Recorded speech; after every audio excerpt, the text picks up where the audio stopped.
Uy, ang galing mo naman. Sige, magpantali kayo. Yan ba. Patay ka dyan, patay ka dyan, patay ka dyan. Gago ka, nakamotor ka. Alam mo naka-hazard na nga. Iyo. Oo. Yan oh, naalim yan. Oo. Yan oh, yan pa oh. Yan na lalo mga kasangot oh.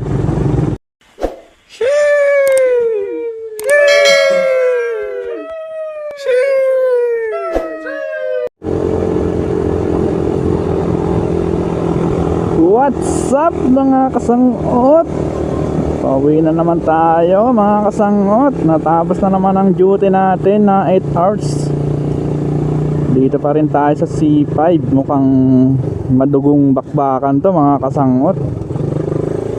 Madugong siksikan to. Singit-singit tayo nito mga kasangot. Wala, no choice. Ganun talaga. Kung hindi tayo sisingit, hindi tayo makakauwi ng maaga. Yan, dito tayo sa flyover mga kasangot. Galing tayo ng market sa BGC. Pababa tayo ng C5.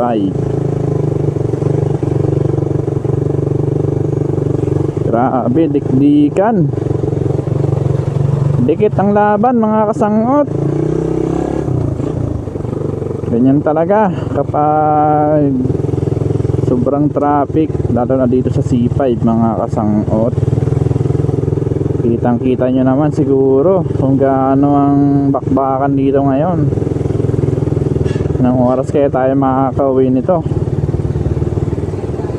Di ka no. Pero lusot naman ang motor. Makauwi din tayo nito maaga.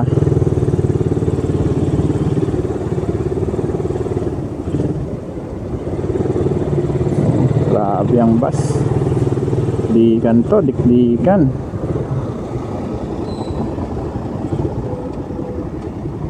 Grabe.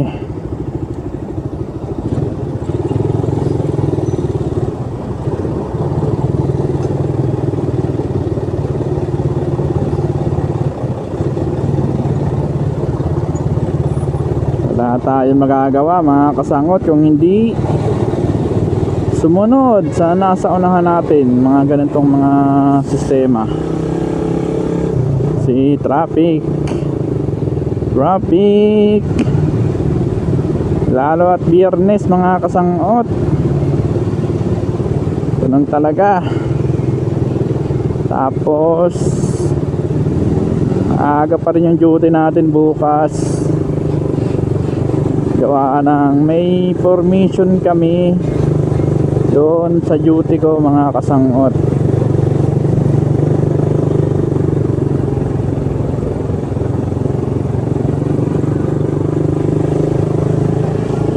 Kaya pagdating natin sa bahay, tulog, kopya, dito muna tayo. Talaga dito nagka-traffic eh. Kasi kung hindi ka dito isingit, mamaya ka pa makakauwi sa inyo. Nakakasangot. Ayun.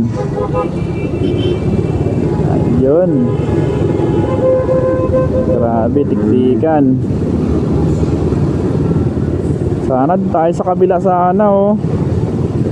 Para tuloy-tuloy ang biyahe. Kaso ang lalaki ng truck eh. Kaya makakasingit dyan mga kasangot.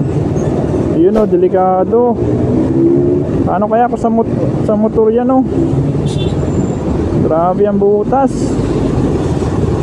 Oo, lalo na dito, yun o. Kita nyo ba yung mga kasangot? Ayan o, dito sa kabila o. Oo, yun o. Sa daanan ng mga truck. Grabe. Yeah. Grabe mga kasangot. Dito tayo sa kabila.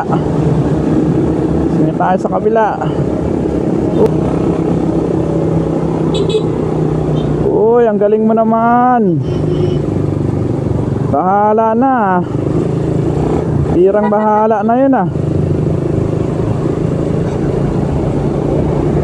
sa akin. Kala mo ha. Ano yun? Liko?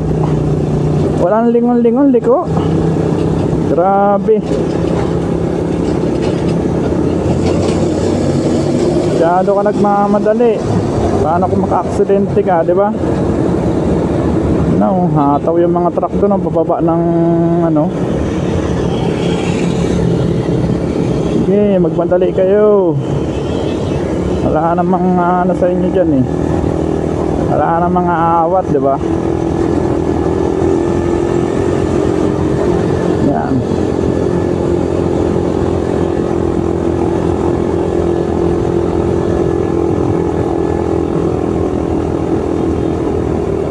Okay lang yan.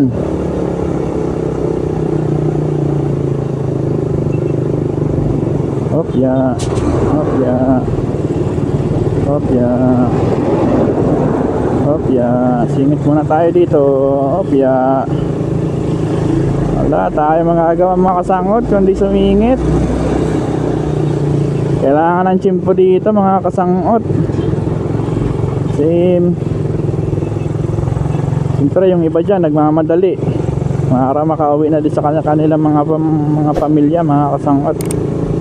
So kagaya natin, antok na tayo eh. Gusto na natin matulog. Tapos bukas maaga yung gising natin kasi may formation ka.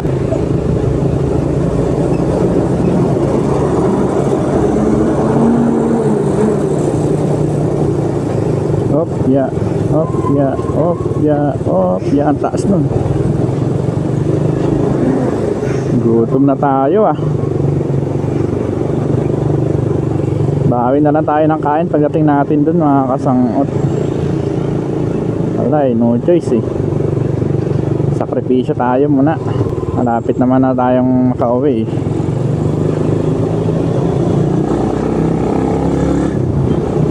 Sana may sahod na bukas no, para yun know, grabing traffic oh. Sana may sahod na tayo bukas mga kasangot. Yan ba, delikado dyan.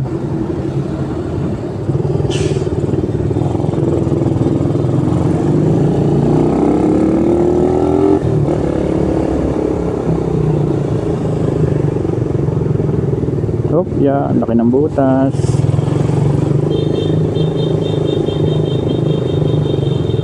Patay ka dyan, patay ka dyan, patay ka dyan. Gago ka, nakamotor ka.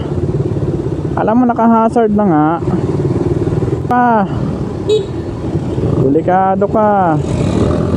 Tuyo ka dyan. Naka-hazard na yung truck, sisingit pa eh no. Oo, nagmamadali tayong lahat, pero yung sa tama naman sana.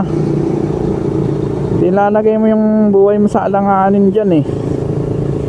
Alam mo nang paliko na yung truck eh. Yan, dire-diretso pa rin tayo mga kasangot. Singit lang tayo ng singit. Tsimpo lang tayo mga kasangot, hindi yung bara-bara, di ba? Ang siraan pa rito. Oh, ngayon minor ka ngayon. Tay ka dyan. Di ganun mga kasangot, di ba? Nagmamadali ka, alam natin yan, pero sa tamang ano naman.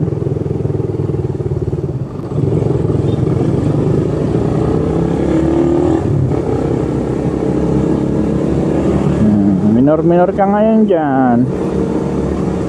Kupal ka eh.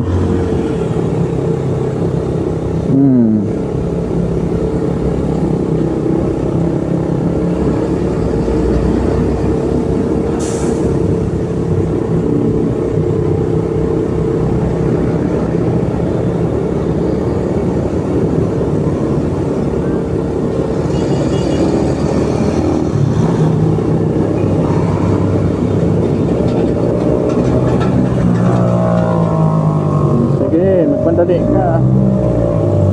Wala na akong pumipigil sa'yo eh. Diba?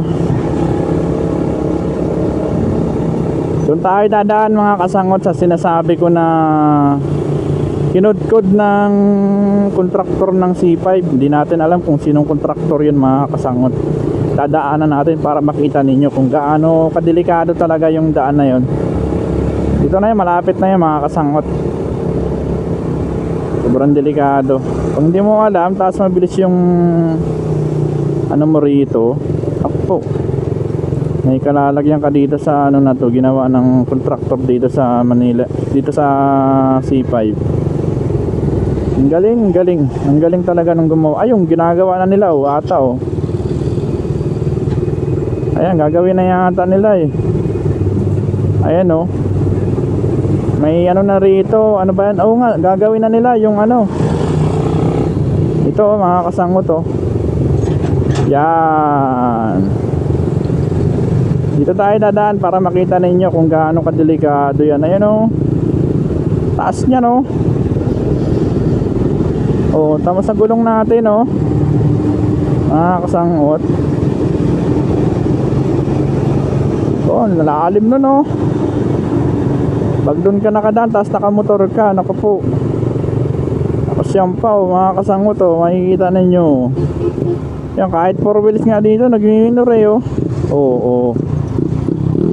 yan naalim yan yan yan pa yan nalalo mga kasangot pakalalim nun.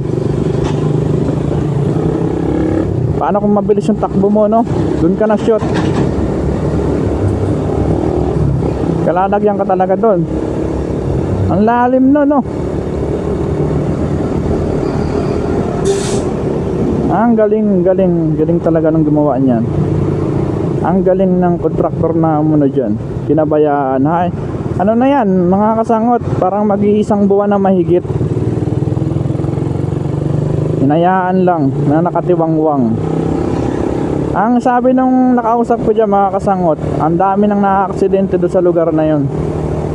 Siyempre ikaw ba naman na hindi mo alam yung lugar, diba? Mabilis yung ano mo, kampante ka tapos mabilis, tapos mayroong ganong pangyayari na may butas pala, diba?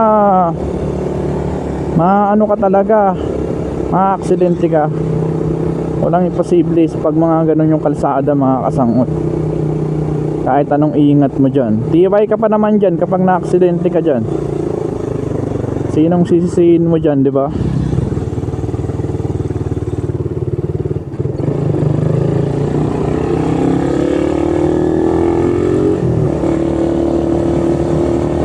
Yan, dito na tayo sa may ferry station mga kasangot, dito sa may bunga.